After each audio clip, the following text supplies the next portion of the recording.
96.96 લાખના ફ્રોડના કેસમાં રાજકોટ સાયબર ક્રાઇમને મોટી સફળતા પ્રાપ્ત થઈ છે।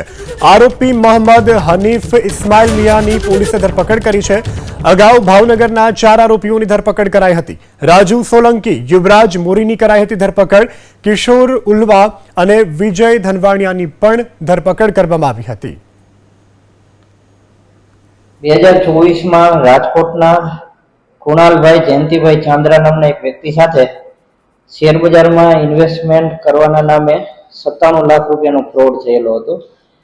એમાં મોહમ્મદ હનીફ ઇસ્માઇલભાઈ મિયાણા નામના અમદાવાદના એક આરોપીની ધરપકડ કરવામાં આવી છે।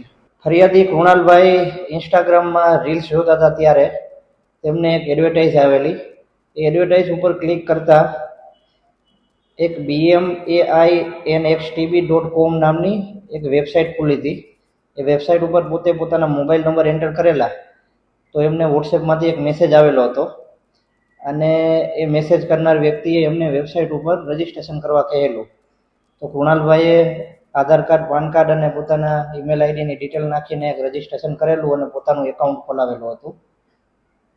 આમાં શરૂઆતમાં ફરિયાદીએ 20,000 જેટલા રકમની ઇન્વેસ્ટમેન્ટ કરેલી તો પોતાને સારું એવું રિટર્ન એ ખોટી વેબસાઇટ ઉપર દેખાડતા હતા।